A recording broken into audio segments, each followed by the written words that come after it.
আলহামদুলিল্লাহ, মাহে রমজান মাসে আপনাকে আমাকে যে আমরা তারাবির নামাজ আদায় করে একটা দোয়া পড়ি, এ দোয়া পড়লে পরেও অনেক সওয়াব হবে। আবার কোরআন আয়াত দিয়ে যদি দোয়া করেন তাও হবে। রাসূলের হাদিস দিয়ে যে দোয়া করেন তাও সওয়াব হবে। আর এই দোয়াটার মধ্যে অনেক ভালো ভালো তথ্য আছে। আমরা এই দোয়াটা যারা শিখবেন আমার সাথে আপনারা সবাই মনে মনে পড়েন, আর আপনারা একটু খেয়াল করলে পরে আপনাদের কিছু কিছু আয়াতে আসবে। এটাই আপনাদের জন্য আল্লাহ পাক সওয়াব রেখে রাখবেন। আমরা পড়ি আল্লাহুম্মা ইন্না নাসআলুকাল জান্নাতা ওয়া নাউযু বিকা মিনান নার ইয়া খালিকাল জান্নাতি ওয়ান নার বিরহমাতিকা ইয়া আজিজ ইয়া গাফফার ইয়া কারীম ইয়া সাত্তার ইয়া রহিম ইয়া জব্বার ইয়া খালিক ইয়া বার আল্লাহুম্মা আজিরনা মিনান নার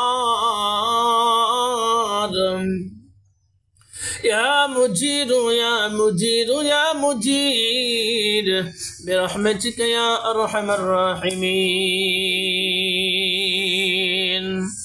আমরা আবারও পড়ি اللهم إنا نسألك الجنة ونعوذ بك من النار يا خالق الجنة والنار برحمتك يا عزيز يا غفار يا كريم يا ستار يا رحيم يا جبار يا خالق يا بار اللهم أجرنا من النار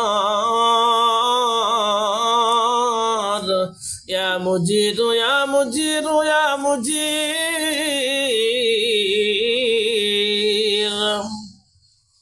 برحمتك يا أرحم الراحمين لا إله إلا الله محمد رسول الله। এটা বলে আপনি মোনাজাত শেষ করতে পারেন। আবার কোন আয়াত দিয়ে পড়তে হবে রব্বানা যালামনা আনফুসানা ওয়া ইল্লাম তাগফির লানা ওয়া তারহামনা লানাকুনান্না মিনাল খাসিরিন রাব্বিরহামহুমা কামা রাব্বায়ানি সাগীরা। কোন আয়াত দিয়ে আপনি দোয়া করতে পারেন। আল্লাহ পাক যেন আপনাকে আমাকে এই দোয়াগুলো শিক্ষা করার জন্য আল্লাহ পাক যেন তৌফিক দান করে। কোরআন কারীম শিক্ষা করা ফরজ, সেই জন্য আল্লাহ রাব্বুল আলামিনের মুমিন বান্দা বান্দীদেরকে যেন কোরআন শিক্ষা, আল্লাহ পাকের হলো জান্নাতি ভাষা হলো কোরআন, আল্লাহ পাক যেন সবাইকে তৌফিক দান। আল্লাহুম্মা আমিন। আসসালামু আলাইকুম ওয়া রাহমাতুল্লাহি ওয়া বারাকাতুহু।